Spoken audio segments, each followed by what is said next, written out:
Well, thank you everyone for joining us today. We're talking high impact pitches and presentations, speaking with confidence and authenticity. So what does that mean? Well, in the world of Zoom and other virtual platforms, it's now more important than ever to make sure to get your message across. Communicating effectively can impact and your ability to motivate your team and really more importantly, raise those essential funds that you need. Now we're sitting down with Casey Carpenter, who's an expert at just that. She's a professional speaker and coach. And after wrapping up, we're hoping that you can leave here today with some tools that can help you move forward, like crafting persuasive messages to keep you engaged with your audience. We'll also help touch on ways to connect with your audience non-verbally and ways to find your true voice. Now, I do want to mention this is being recorded and will be available at the same URL immediately following the conversation here. Now, we do encourage you to ask some questions. We want to keep you guys engaged and hear from you all. Now, we will save some time at the end to answer some of your questions there, so please submit those in the chat throughout our conversation.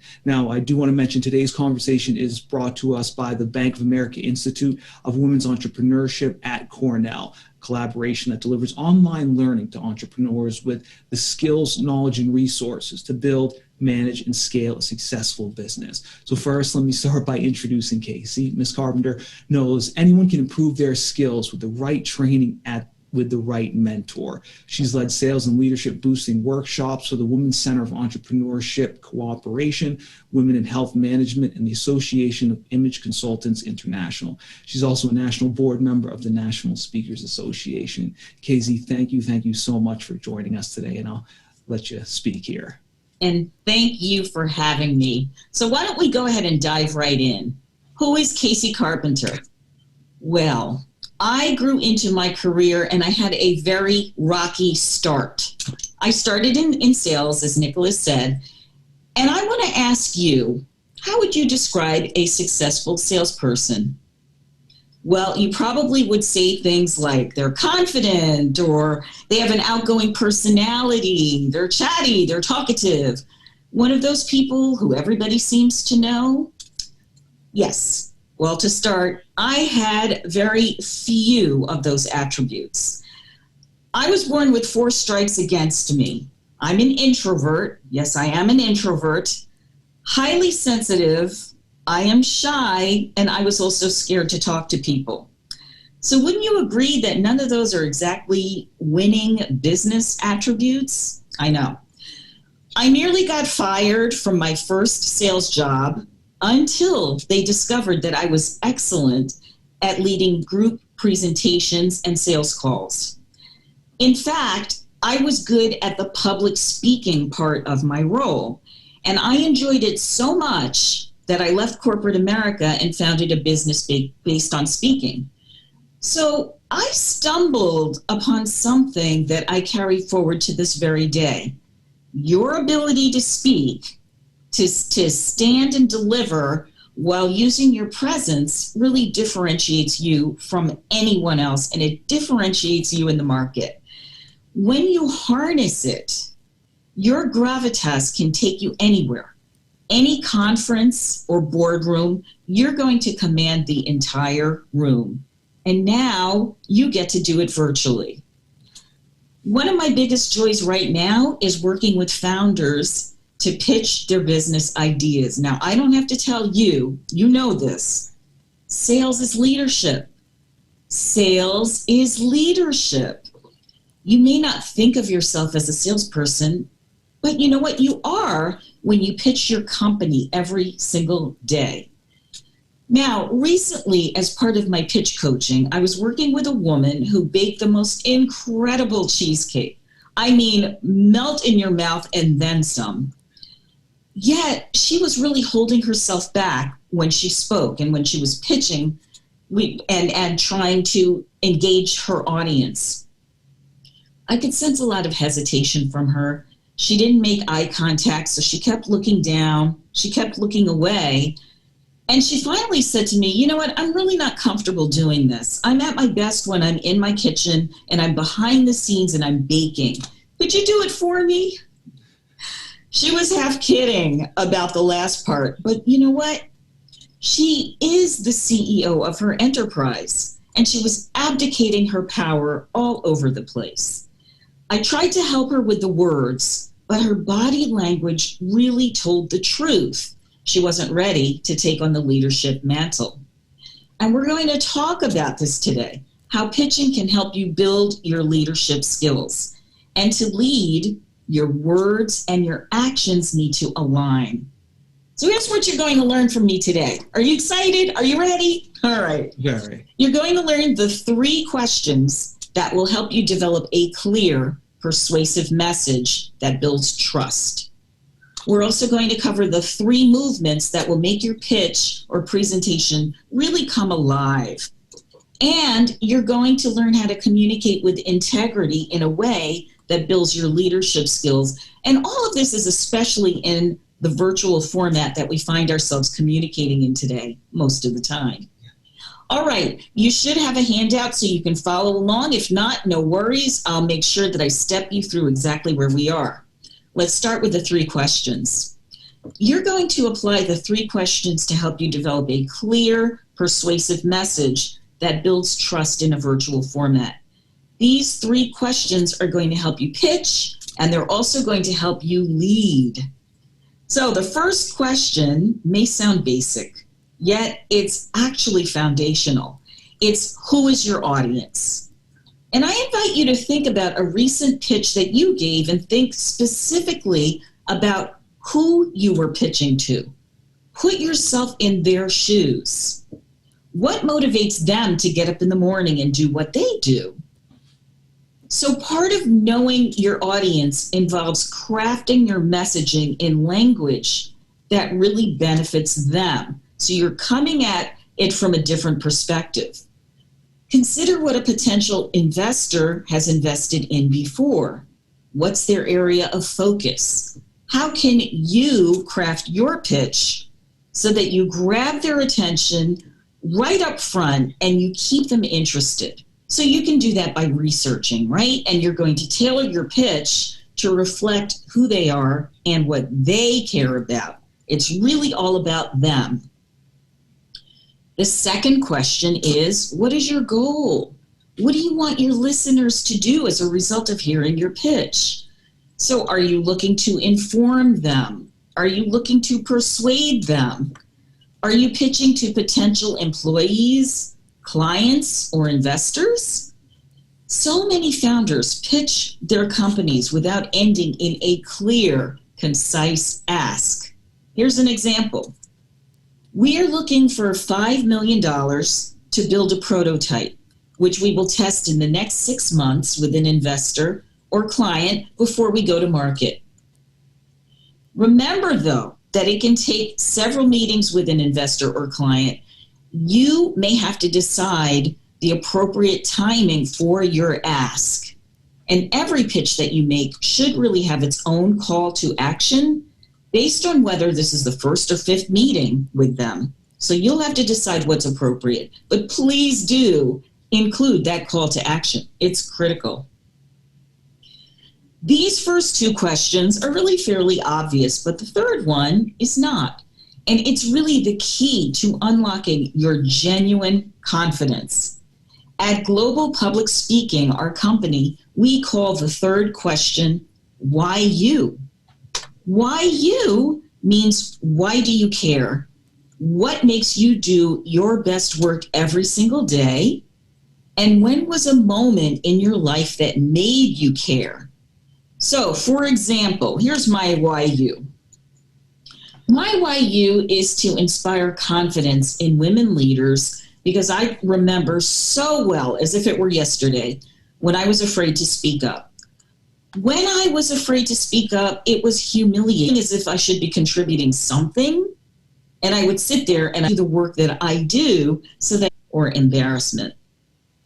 So your why you stay deeper than just getting the work done, running your enterprise. Your why you enables others to really understand your motivation. And here's why else it's investing in your business idea, which they know can change the moment that it hits the market.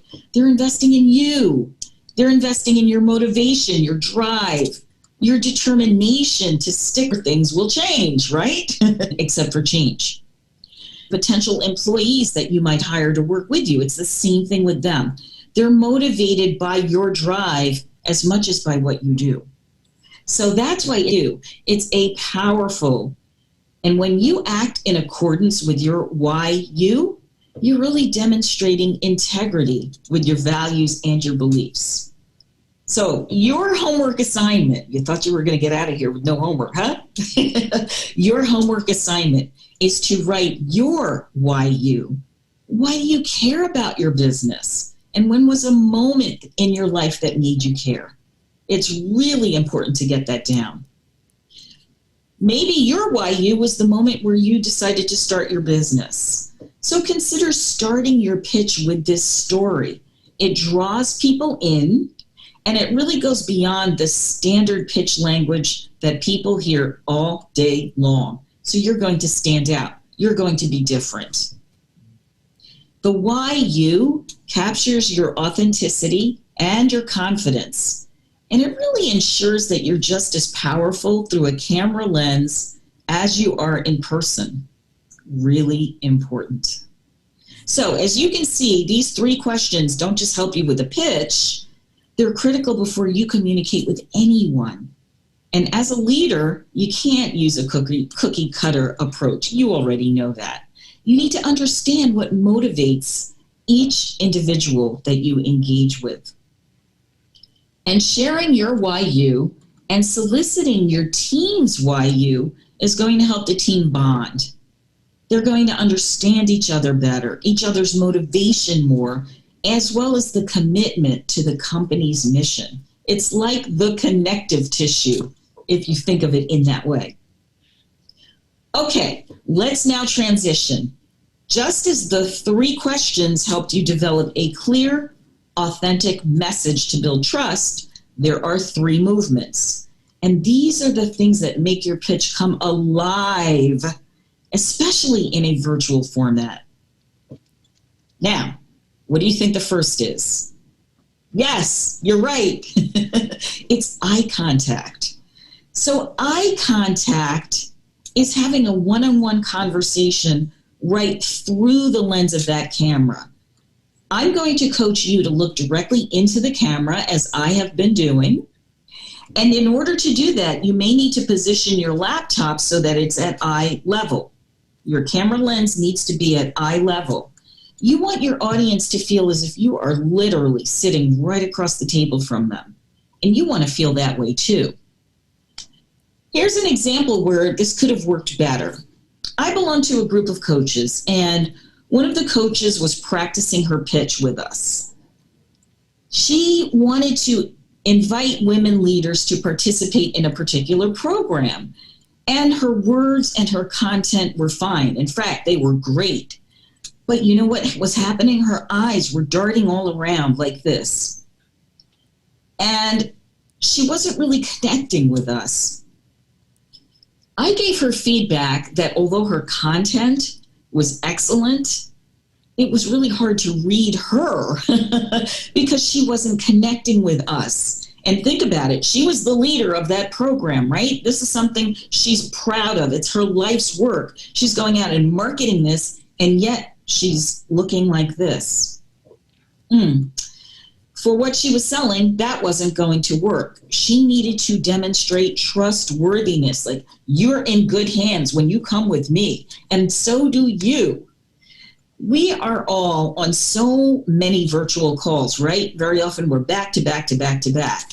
And we need to remember that looking directly at that camera equates to making good eye contact in person. Now, you're also going to want to engage on camera just as you would in a face-to-face interaction. So pause and look down when you want to read the virtual room, just as I'm doing right now. Keep your screen on the gallery view so that you can see people's faces. You can see their expressions. You know whether or not your message is landing. Okay? So that's eye contact. That's number 1. The second movement is, what are you doing with your body? What do you do with your body language when you're on camera? Well, the same thing that you do with your body language when you are in person. You want to make sure that your viewers can see your hands and that any movement that you make aligns with what you're saying. As for posture, you are always on. So you're always on even when you're not speaking. People are watching. So ideally, you should be visible from your head to your torso. And as for your facial expressions, the camera tends to pull our faces down. It can actually make you have a more serious expression than you're feeling. So this is really good to know, especially when you're meeting people for the first time and you're pitching. You can counteract this by putting a pleasant half smile on your face, like this.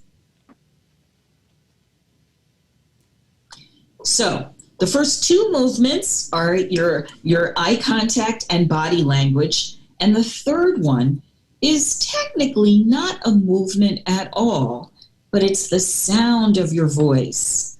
We want to sound just as expressive on camera as we do in person. And that means speaking with a strong, confident voice without uptalk, which is, what do you mean? Are we going to the meeting? With everything sounding like a question or vocal fry.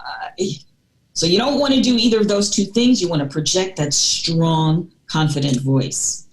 And there is a particular technique that will unlock your voice and your body language. It is called speaking with intention. So what's the word intention mean to you? It's a goal. It's a commitment, right? It's focused energy.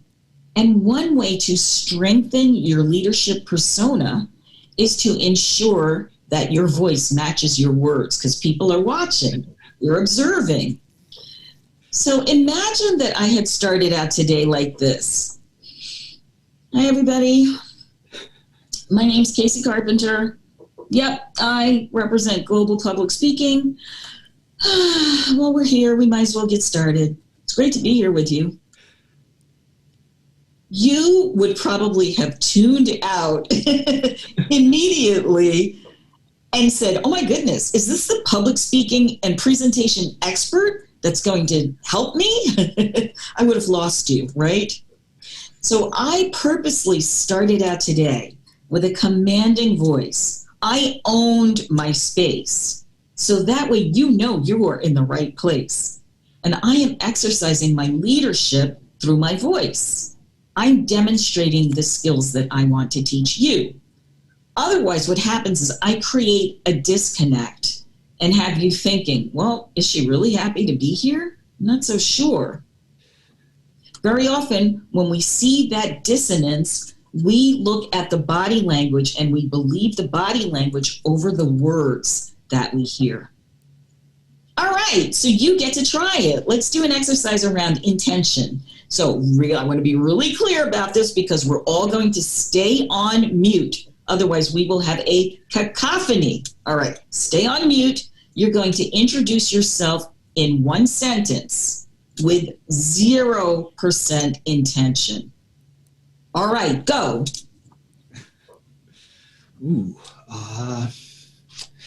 Nicholas Phillips, producer from eCornell. All right, awesome. Thank you. So for those of you who are playing at home, 0% intention may have sounded a little lackluster, might have sounded like it needed some more energy. So you get to do it again. This time, still on mute, everybody, you are going to introduce yourself with 100% intention. Go. I guess I'll say Nicholas Phillips, media producer at eCornell. Wow. Yes. So everyone, what was the difference that you noticed in yourself? I can imagine that the second time sounded a lot more confident and a lot more energetic. Whenever we do this activity with a group, they say, oh my goodness, even my body language changed. I smiled. I sat up taller, or I leaned in. So this is what intention can do for you. Which voice do you want to use when you're pitching investors or potential clients? The first one or the second, right? You want to go for that intention. Now, there's one distinction I'd like to draw, because when we're speaking with 100% intention, it does not mean yelling. It means that you're focusing your energy through your voice, through your gestures, your facial expressions. Everything is in harmony. So it's not yelling. Yelling is also not good for the voice. So communication is not just about the words that you use or the tone of your voice, as you can see. It's also about the actions behind your words. It's about your integrity. And integrity is your professionalism and consistency, so that people know what they're going to get when they interact with you, right? Showing up in the same way each time that you meet. It gives others a sense of security. And how you act on Zoom is really how they can expect you to act in person. That's why it's so important for you to show up as your most confident, authentic self on Zoom. And that's what these 3 questions and the 3 movements are going to help you do. So you're probably thinking, where do we go from here? How do I put this into action? Well, I have some recommendations for you. You can find a pitch partner to practice these exercises. It's so helpful to get feedback from another person when we are working on a presentation. So I would recommend that. Secondly, I would say always practice your pitch out loud in advance. So in other words, when you've got that big meeting on that critical date, that should not be the first time that you have said those words out loud.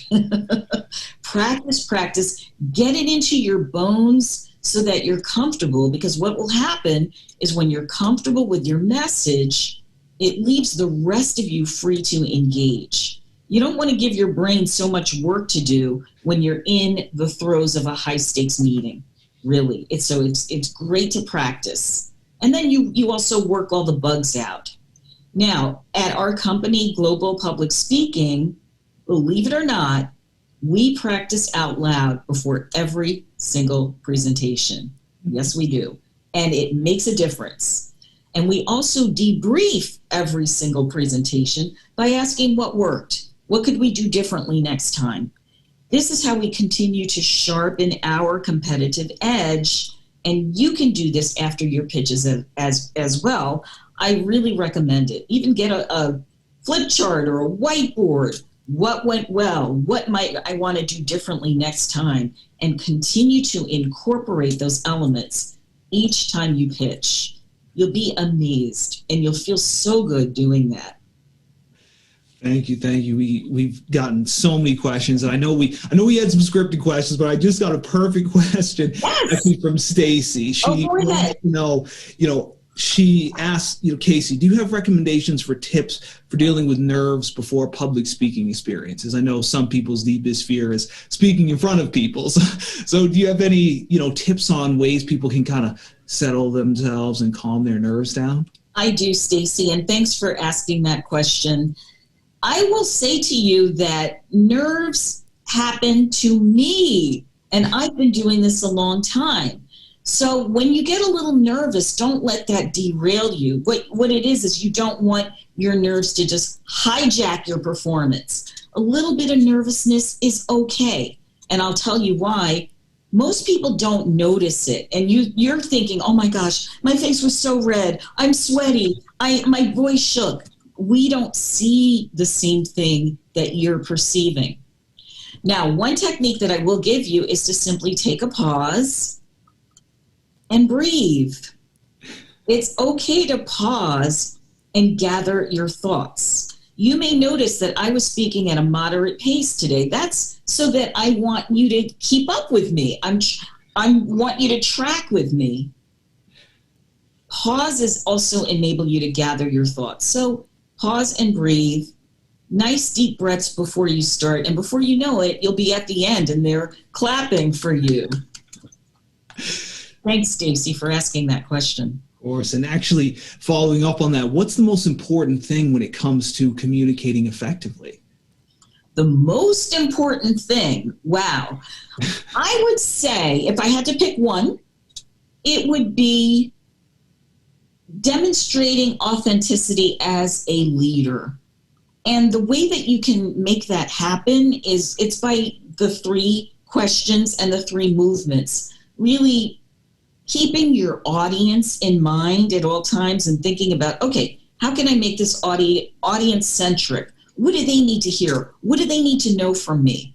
And then incorporating those other dynamic elements using your voice, your body language, your facial expressions.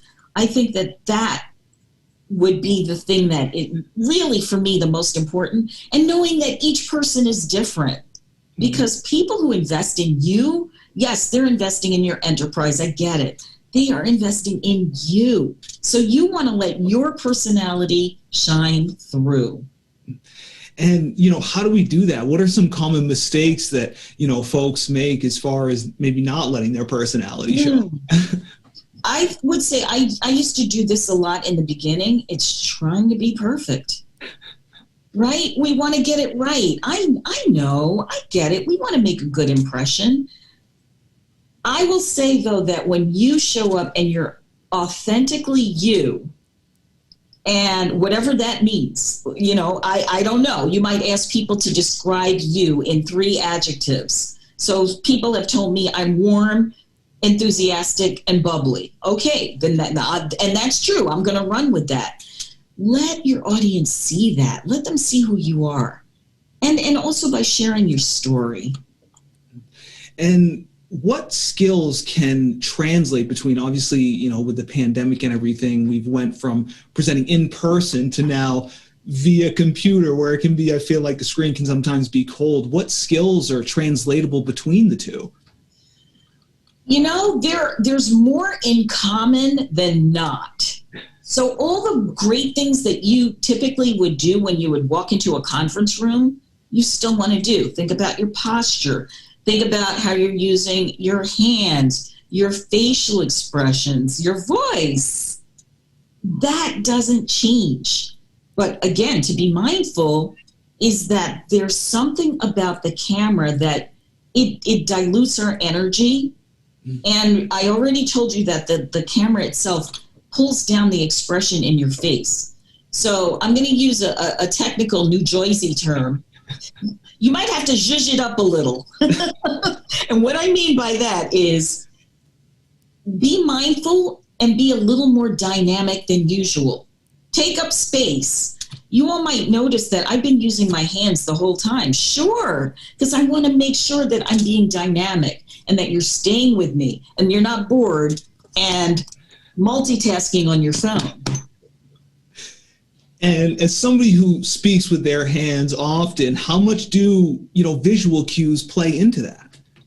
Yeah. So is that question, is it distracting? Is that what you want to know? If it's distracting, speaking with your hands?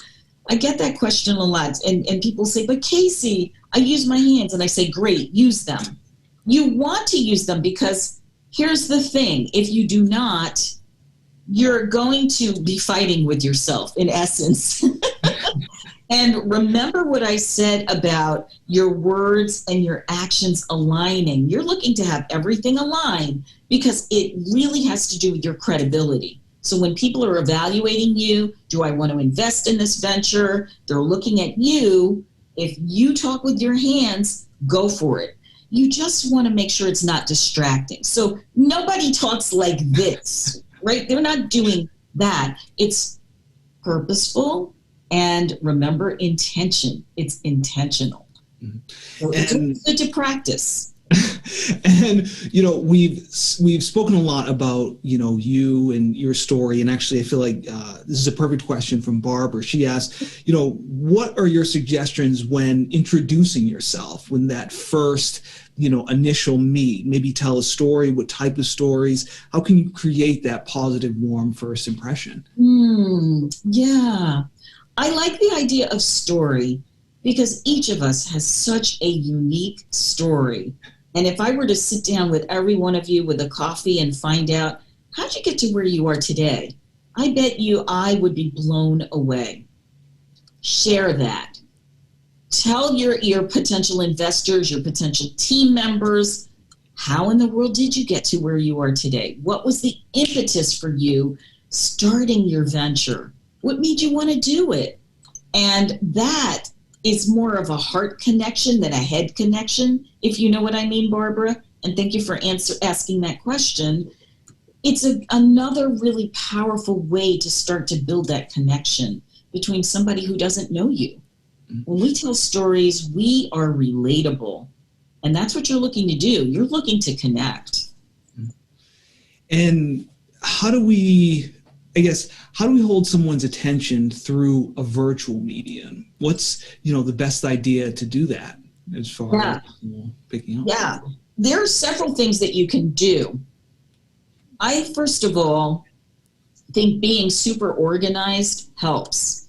So if you are leading a meeting and you have the opportunity to distribute an agenda in advance, that helps because it lets me know as a listener, this is what we're doing, here's where we're going, and it's also what's in it for me, right? So there is that, as well as all the other dynamic elements that we have talked about to keep people engaged. Also, is there opportunity for them to speak and contribute to the meeting so that they don't feel that it's a lecture per se, but rather it's still a collaborative environment where they're contributing to this. So people really just want to feel as though they've got some skin in the game, right? So play into that, give them opportunities to speak. And I also think it's important to let them know how you want them to interact. Do you want them to chat? Do you want them to come off mute and speak? Do you want them to use the raise hand feature? Do you want them to use the real hand? So let them know in advance how the interaction is going to go. And I think that that sets a really nice tone for your meeting. And you're not going to have doing this on their phones while you are speaking. They're going to be with you every step of the way, right? Of course. I'd be interested to know. Earlier, you mentioned, make sure everybody's on gallery view. Is there, I guess, an ideal way if we are losing, maybe one person or two people to kind of not necessarily call them out, but maybe kind of bring them back in and reel them back in? Yeah. I mean, think about if we were in a conference room and you saw that happen. I know I have. So I might say, so-and-so, I'd really love to hear your perspective on this. Would you mind sharing? And then that brings that person in because you've called them by their first name. So they're like, oh, okay, yeah, I'm going to speak on that right now. So that certainly is something that you can do. You can also, before your meeting, let them know that you're going to be calling on people throughout. So this way they're going to, yeah, good question. I think it depends. And I also think that what we're looking for is that authenticity. We're looking to make a connection. We're looking to find out more about someone else, right? We want people to feel comfortable with us. So when I say it depends, I think you have to do some reading of the audience.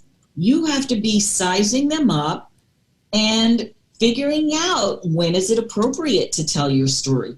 When is it appropriate to ask questions? So as human beings, that's what we do. We read other people. So bring that skill with you. Mm-hmm. And what would you say is the easiest way to, kind of understand and figure out our audience on the fly? Yeah. Mm-hmm. Well, certainly reading the gallery view will help you. I think asking them questions so that you can get a sense, like, like, for example, let me give you an example of a question that I might say. How many of you are absolutely in love with presenting virtually? Raise your hand. And you see, I say it with a lot of energy. I get people laughing. And most people are like, no, not me. So, okay, I have data that I can work with. And even if I scan the first screen that I can see, even if I only look at one screen, and let's say there are 4, that gives me a fairly good guesstimate as to how many people are loving presenting virtually. And then I can take it from there. Okay, I can see that only about 30% of you raise your hands. Well, here's what we're going to do today. I've got something for you that will help you with that. So it's making it engaging. It's soliciting questions and responses as much as you can, right? Having a conversation, having a dialogue. And it's more fun for you that way too. It is. And actually, we just got a really interesting question from Yasmin. So we've been talking about, presentations this whole time. And Yasmin wants to know any advice for that quick 30-second elevator pitch when, you really don't have much time to share a lot. Yeah. Well, thank you for asking that. And believe it or not, 30 seconds is a long time. So I like to say practice so that you have an idea of how long you're speaking. Think about what you can say that differentiates you. Think about how you could start that doesn't sound like everybody else. I belong to a wonderful chamber of commerce, and very often when we go around the room, everybody says the same thing. Hi, good morning. My name's Casey. How could you change it up? What could you say that really gets people listening? Like maybe you ask a provocative question. Maybe you give them a startling statistic. Did you know that 25% of blah, blah, blah, blah, blah? Yeah, I didn't either until I started this work. And that's what we're here to talk about. My name is so-and-so, and I do so-and-so. So do you see what you can do to make your elevator pitch sound a little bit more compelling and not like everybody else? You're not like everybody else. It seems like even the small things can make a huge difference. Sure. Really good observation. And especially since we're on video, it does make a difference. And actually, I wanted to, we just got a question from someone who says, I tend to speak too loud. I think, what are some suggestions to kind of speak a little bit more softly or steadily or moderately so we don't come off as like we're yelling? Yeah. Well, certainly get some feedback. And it sounds as though you have some self-awareness around that. So you're already sensing that you might be speaking too loudly. So I would practice. And one thing you can do is pop up a Zoom meeting all by yourself in your office, wherever it is that you work, and record yourself and see and listen to what you sound like. What do you look like? Are your gestures in alignment with what you're saying? Do you feel as though you're coming on too strongly? So there's nothing that's going to tell you the truth more than your camera or some really good friends. So I would do that and then start to just modulate your voice. Don't speak too quickly. You want to keep people with you. Mm-hmm. And as somebody who also grew up shy and very quiet, I'd be interested to know, how do we kind of get out of that introvert mold and kind of find our own voice? Yeah, I love this question. It's so near and dear to me.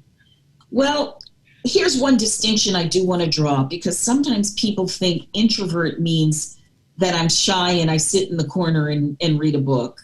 Not necessarily.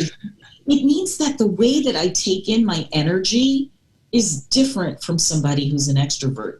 As an introvert, I really have to manage my energy. So if I've got a lot going on during the day, if I'm on camera a lot, by 2 p.m, I'm toast. So that means that I have to pace myself. So I would invite all the introverts in the house. Hello, I see you. I would invite you to think about drawing a little map of your energy. Is it peak in the morning? Is it peak in the afternoon? Peak in the evening? And see if you can schedule your high impact activities accordingly. So that's one thing, because as an introvert, you need to really work in harmony with your energy. The second is to practice. I know for myself as an introvert, I don't like being caught off guard. It makes me nervous. It makes me uneasy. So practice, right? We already talked about the value of practice.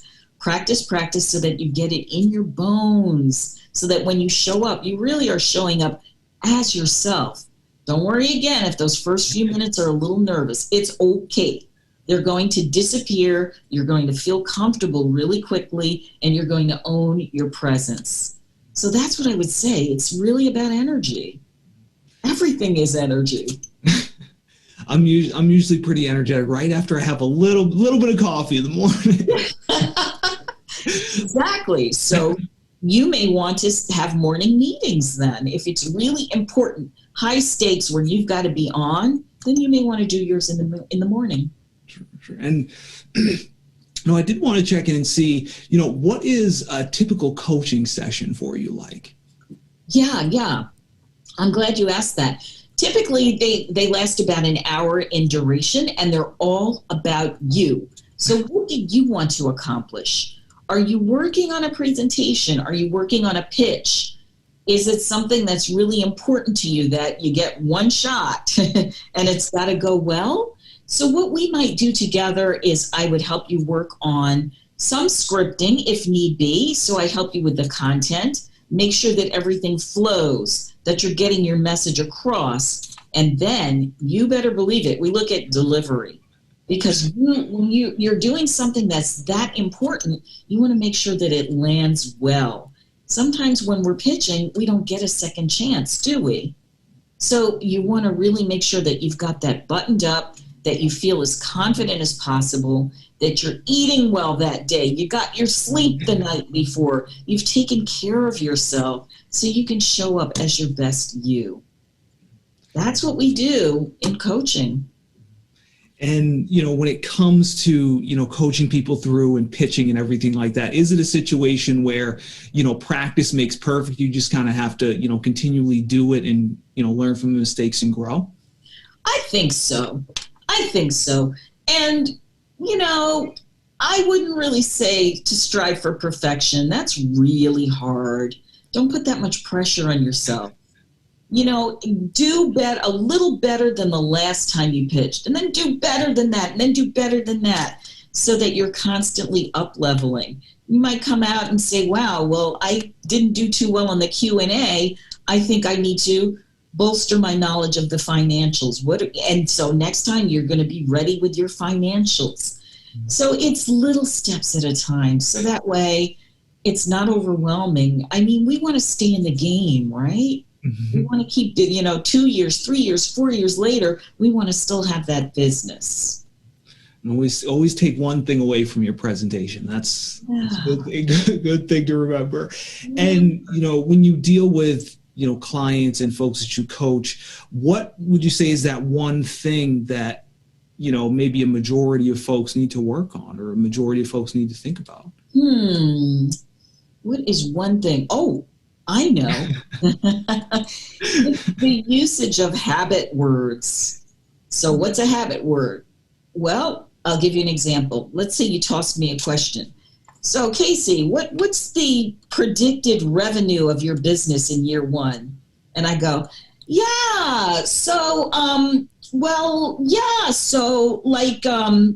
basically, I probably used about 8 habit words just now, and I haven't said anything yet.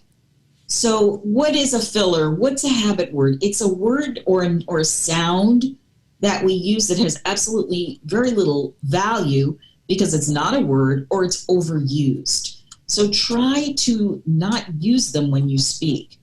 We hear a lot of, basically, literally. Try not to say those words, because what happens is they do diminish your presence. And when you're able to speak in a really intentional way, your message lands. It's got impact. It's got power. That's the one thing I'd say. Watch out for those. So I know what the follow-up question is. So how do I diminish using them? Well, there's a few things that you can do. You can ask people for feedback. You can say, all right, if you hear me say, I want you to knock on the table. And you're going to get so tired of hearing that knocking on the table, you'll be aware that you're using that a lot. That's one way. Some people put a rubber band around their wrist and they catch themselves, they snap it. That can hurt. So be careful with that one. But knocking on the table is when you're letting everybody around you know, I need some coaching in this. I need your help. Interesting. Maybe the knock on wood one, I think works well. Elastic band.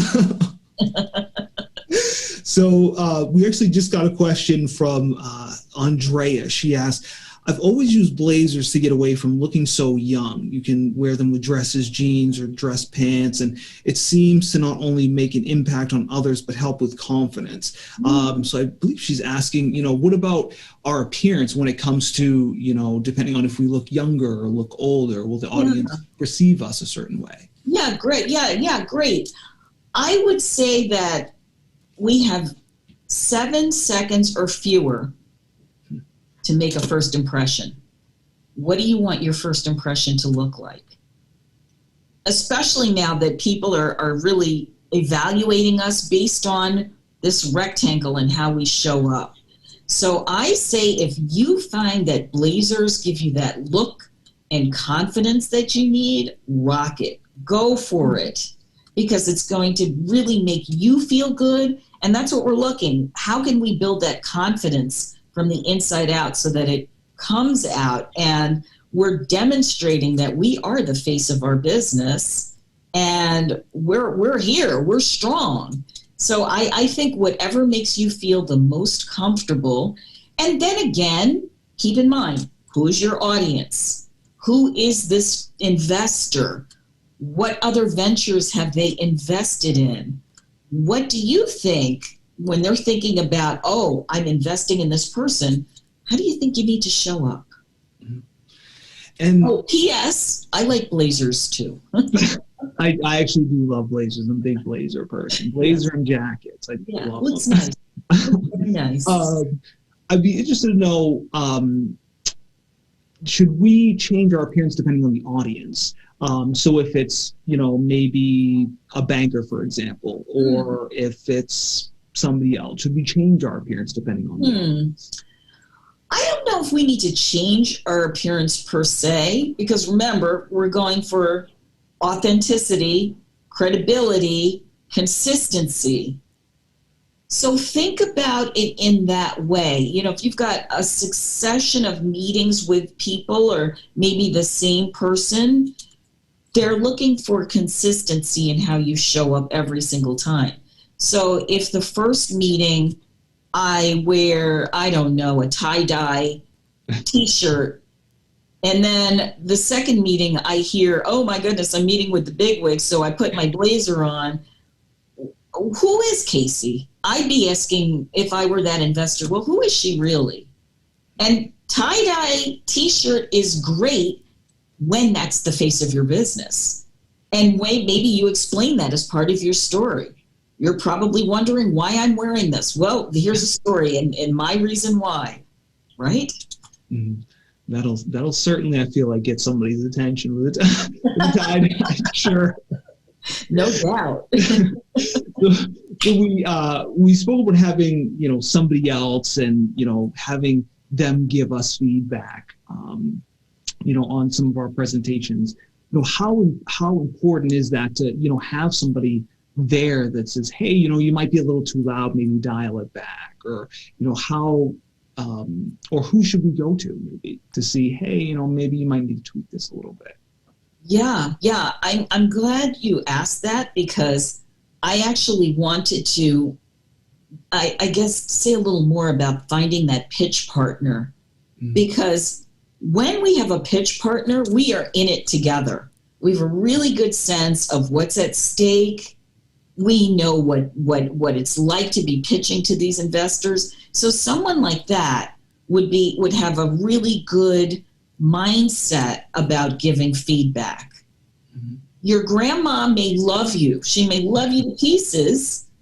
She may not be the best person to give you feedback on your pitch. So I would say somebody who understands what's at stake, who understands the business background of this would be a really good person to go to. And then you do it for each other. So you're building that trust with someone else, and it's going to just help you in the future. It does seem like, having a partner there, maybe you could pick up some lessons, or bounce ideas off of each other. Yeah. So if I were to watch you pitch, Nicholas, I might say, oh, wow, I really like the way he said that. Oh, wow, I love the way he did that. So I'm growing as well. Interesting. And I did want to ask, if there was one takeaway that the audience could, have today, what do you think it would be? Yes, I would say you're going to be in some scenarios where it's a high stakes meeting, right? There's a lot on the line. So be you. Don't strive for perfection. There's no such thing. And who wants to engage with a perfect speaker anyway? Because if you're perfect, I'm watching you, I'm thinking, oh my goodness, I could never be like them. So there's that. There's that. And also, really important to get is that your speaking skills can definitely be improved. This is not a talent, something that you've been gifted and you're born with. No, you can work on it and practice, and with feedback get better and better and better. So don't strive for perfection. Nah, don't do that. Just strive for authenticity and know that it gets better the more you practice. And just really quick, I'd be interested to know when we're, speaking about our authentic selves, if, someone is, if their energy is very, cordial and joking and everything like that, how do we balance between being ultra serious and ultra professional, but also being our authentic selves? Yeah. So that's more of the work that we need to do to really excavate, who am I? And who am I authentically? What do I want to show about me so that these individuals get a really good sense as to who I am? Mm-hmm. So again, you're not going to do anything forced. You're going to be who you are.